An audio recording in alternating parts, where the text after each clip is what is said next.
El conflicto armado ha sido un eje transversal en la historia colombiana. Podemos comenzar con la masacre de las bananeras en 1928, cuando cientos de obreros murieron a manos del gobierno colombiano por exigir el cumplimiento de sus derechos, los cuales estaban siendo violentados por la empresa estadounidense United Fruit Company. La época de la violencia en 1946-1958 fue una época de lucha entre liberales y conservadores que dejó miles de muertos y que se extendió por todo el país. Como consecuencia se generó el desplazamiento forzado de muchas familias del campo a la ciudad, la urbanización informal y el surgimiento de las guerrillas. En 1948 surge una insurrección espontánea y anárquica ante el asesinato del caudillo liberal Jorge Eliezer Gaitán, conocida como el Bogotazo, que dejó entre 2.000 a 3.000 muertos.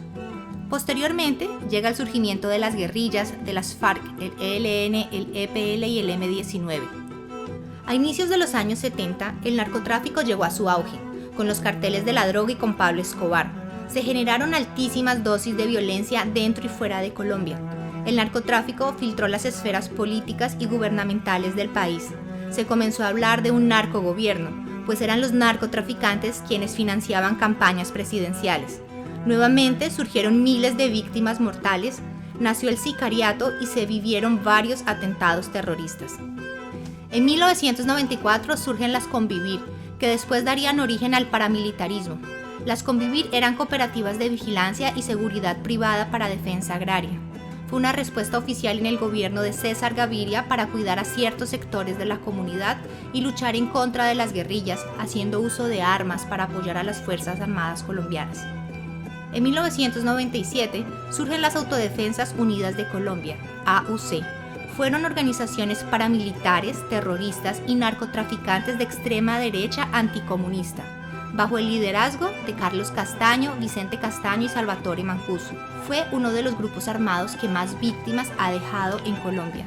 En medio de los diferentes intentos por encontrar salidas al conflicto armado colombiano, podemos destacar el acuerdo de paz con el M-19 en 1989. Fue el primer acuerdo entre un grupo armado y el gobierno colombiano. Después de que el M-19 se desmovilizara, se constituyó como un partido político y como una alternativa al bipartidismo en Colombia. La participación del M-19 en la creación de la Constitución Política del 91 dio la oportunidad de reconocer una Colombia más diversa, democrática y participativa. La seguridad democrática llega con Álvaro Uribe Vélez.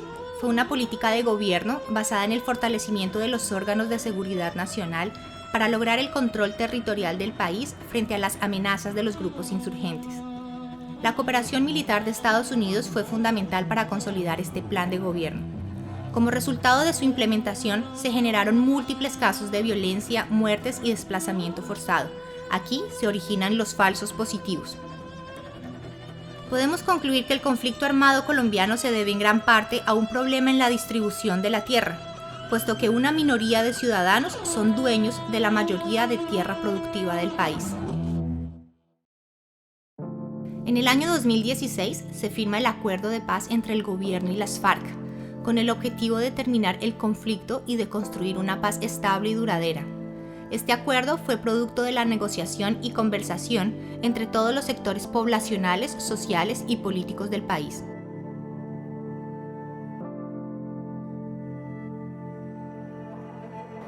Inicialmente yo vengo de origen liberal, porque mi padre es y fue concejal por más de 5 veces en la zona bananera, cuando dependíamos de Ciénaga. A partir de ahí, pues yo empecé a tener inquietudes, puesto que nosotros vivíamos en el Prado, Sevilla, cuando la compañía frutera de Sevilla, y ahí me pude dar cuenta de las injusticias.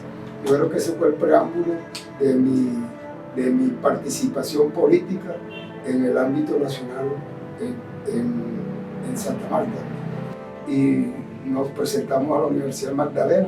Ahí encontramos varios grupos marxistas-leninistas, los MLs, donde pues se hablaba mucho de la política maoísta, cosa que al principio nos impactó, pero posteriormente empezamos a cuestionarla, en el sentido de que nosotros estábamos en desacuerdo de que no podíamos hacer una revolución al estilo chino, porque nosotros las características de nosotros eran muy particulares. Entonces empezamos a hablar de Bolívar.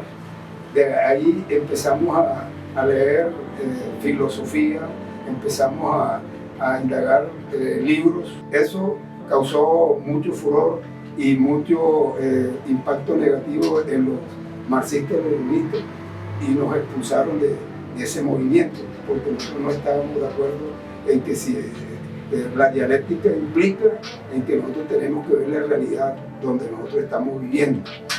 En el ANAPO socialista se puede decir el embrión donde sale el M-19. Posteriormente yo andaba por las calles de Santa Marta y me encontré con un gran líder estudiantil de esa época que se llamaba Alfonso Vergara Ramos.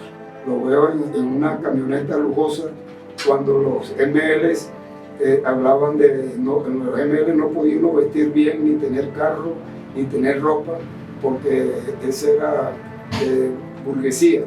Y teníamos que andar como unos pordioseros, eso también lo cuestionamos. Nosotros nos podemos considerar nacionalistas y bolivarianos. Ese fue el nacimiento del M-19. Una experiencia significativa fue que llegábamos a los barrios donde pobres de Santa Marta y repartíamos la leche de los camiones que repartían leche. Puedo acotar que nunca hablamos de violencia. Me acuerdo yo que una vez le quitamos el revólver al chofer del camión que repartía y le hemos sacado las balas y le devolvimos el revólver. Significaba que el M-19 siempre fue más que todo de carácter político, de profesionales y estudiantes que veían las limitaciones para la participación política en Colombia. Realmente yo inicié mi activismo político, estudiantil, de activista estudiantil desde mi secundaria. Tenía yo alrededor de 12 años cuando inicié mi activismo estudiantil de secundaria en uno de los colegios que yo creo que son emblemáticos en Bogotá, que es el INEM de Kennedy. Bueno, en el bachillerato hubo alguien que me marcó mucho en toda como mi experiencia de lectura del país y despertó en mí esa conciencia social y política, y fue Camilo Torres. Y yo recuerdo que eso me marcó, y cuando llegué al bachillerato y empecé a investigar, a leer un poco sobre toda esta historia nuestra, pues me tropecé con Camilo Torres, y yo pienso que Camilo desde esa época ha sido una persona supremamente importante en mi compromiso político. Posteriormente terminé mi bachillerato e inicié mis estudios de Derecho en la Universidad Autónoma de Colombia, y en este ambiente universitario me vinculé primero a la Juventud Comunista, y realmente fue una escuela de cotidiana de estar comprometida con la lucha de los derechos de los estudiantes, la lucha porque los estudiantes tuviéramos injerencia en las políticas educativas, que existieran los consejos donde nosotros pudiéramos participar como parte de la dirección de las universidades. Eso lo llamábamos los cogobiernos, luchábamos por los cogobiernos en las universidades. Y bueno, fue realmente un periodo de mucha altivez, el movimiento estudiantil. La JUCO es una escuela de formación. Yo recuerdo que, bueno, cuando ingresé a la Juventud Comunista, lo primero era ir a una escuela política de la juventud, donde te daban mucha instrucción acerca de la filosofía marxista, leninista, la lucha de clases, la historia del país, la historia del movimiento campesino colombiano, la historia del movimiento juvenil y estudiantil. Entonces realmente la juventud comunista sí es un espacio de conocimiento y yo lo experimenté así. Y también de un compromiso cotidiano. Entonces tu vida gira alrededor de la militancia política, tú te levantas, te bañas, desayunas y sales a mirar qué vamos a hacer hoy por cambiar este país. Pero al mismo tiempo vimos la necesidad de empezar a desplazarnos de la universidad a los barrios, porque sabíamos que realmente en los barrios populares es donde se encuentran realmente las situaciones más precarias de la sociedad. Entonces para nosotros era realmente una experiencia vital, la de desplazarnos de la universidad a los barrios. Y pasó la toma de la Embajada de la República Dominicana, y realmente esta toma yo creo que marcó la vida de muchos de nosotros, de los estudiantes que nos movíamos en Bogotá. Eso de tener a un comando guerrillero que había irrumpido en una embajada y tenía como rehenes a un grupo numeroso de diplomáticos, y que a través de esa toma se estaba denunciando a nivel internacional la sistemática violación de los derechos humanos, me dio a mí una respuesta de que hablar duro era lo más efectivo y que el camino para la lucha política en Colombia había que asumirla desde otra esfera, y fue así como me acerqué a las filas del movimiento 19 de abril. Dependíamos mucho más bien del afecto, de la solidaridad de las familias. Tú podías conocer que había núcleos familiares donde la mamá, la abuela hacía la comida para que los muchachos llegaran y comieran, mientras que otra mamá podía estar cosiendo las pañoletas del M-19, las banderas del M-19. Todo esto era una especie de amiga, una amiga llena de afecto y llena de ese deseo de cambiar la realidad de la gente.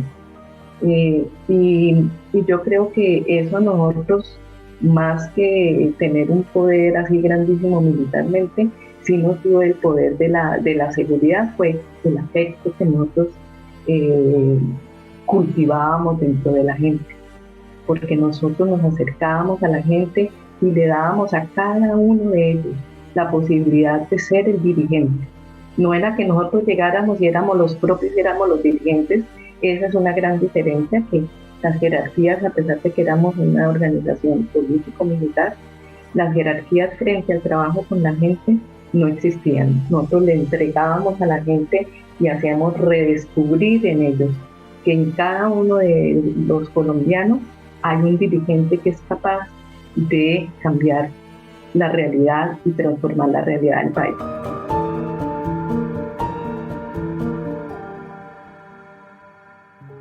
Carlos Pizarro puso su arma en la última ceremonia de deposición de armas. Se dijo que es una decisión tomada y esa decisión la vamos a llevar a hacer todo lo posible para cumplirle, no solamente a nosotros mismos, sino cumplirle al país, porque eso es lo que nosotros aspiramos, es al país, a la nación. Nosotros, en el mencionar, había dos tendencias, una tendencia política y una tendencia militar. Particularmente yo siempre sostuve la tendencia política, porque nosotros somos políticos, nosotros no somos ninguno guerreristas. Yo toda mi vida, desde niño, he soñado de que debe haber justicia, debe haber igualdad de participación de todos los colombianos, de que todos tengamos la misma oportunidad y que haya la posibilidad de que en Colombia se pueda vivir en tolerancia, en igualdad y en justicia social. Los compañeros con los que he compartido esta experiencia, ¿no? Porque la paz, nosotros en Colombia hemos vivido en un imaginario de la paz. Nosotros nunca hemos experimentado la paz en la forma que, por ejemplo, la experimenta un ciudadano noruego, donde la carencia del conflicto es porque se le da a la población, se cubren las necesidades de cada ciudadano, las necesidades fundamentales, la salud, la educación, la vivienda, el trabajo, la recreación, la vida digna, la seguridad, de tener la seguridad de salir a las 12 de la noche y decir voy a salir a dar un paseo porque necesito aire fresco. Entonces la paz siempre ha sido un ideario que ha estado presente en toda mi lucha. Bueno, vale la pena la paz porque la paz es el estado interno de cada uno de nosotros como seres humanos, y de eso que estamos viviendo internamente lo transmitimos al exterior, y eso si lo transmitimos al exterior, a nuestro entorno, a quienes nos rodean, realmente lo que logramos es que podamos tener una mejor convivencia.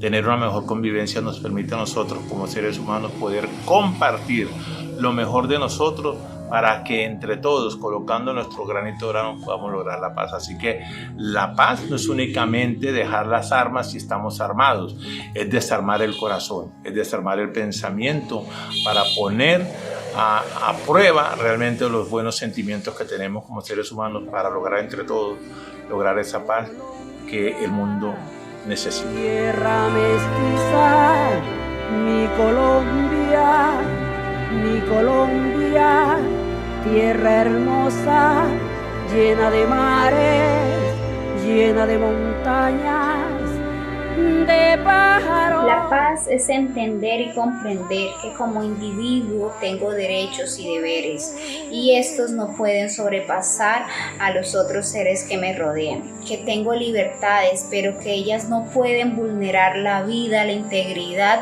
y los derechos de las demás personas. Para mí la paz, más que un derecho y un deber, es una oportunidad para transformarnos, pero también para transformar. Porque es que la paz es un proceso de construcción colectiva que no puede existir sin la justicia social. La paz siempre la hemos entendido como una situación de no guerra, de no lucha, de no batallas, de no estar precisamente en conflicto con otro. Pero la paz va más allá de ello. La paz está dentro de nosotros, vive con nosotros todo el tiempo. Es ese estado de tranquilidad, de amor, de armonía y algo muy importante, la empatía. La paz es saber convivir conociendo las debilidades y los errores de los demás. La paz es comprender de que todo lo que hacemos se hace en beneficio de nuestro país. La paz es la tolerancia, el perdón, la reconciliación. La paz es la verdad, el liderazgo, el aprender a trabajar nuestros deberes y nuestros derechos como ciudadanos. La paz es ese anhelo grande que nuestros padres no han conocido, que nosotros no hemos conocido, pero que esperamos que nuestros hijos, las futuras generaciones de colombianos y colombianas, puedan conocer lo que es la paz, lo que es la democracia, lo que es la justicia social, lo que es caminar tranquilamente por la calle sin miedo a ser asesinado por pensar diferente. La paz es el legado más grande que le podemos dejar a la sociedad. La paz es la verdad, la paz es la reconciliación y la justicia social. A mí la violencia y la guerra me tocó solo tangencialmente, pero siempre estaré a favor de la paz. Pero para tener paz necesitamos justicia. Sin justicia no hay paz.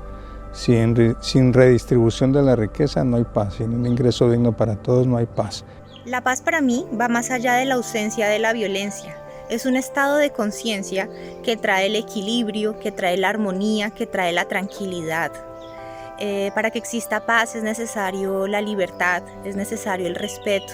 Y el respeto no solamente por nuestra vida, sino también por la vida de todo lo que nos rodea, del medio ambiente, de la comunidad, de la sociedad. El respeto por la diferencia.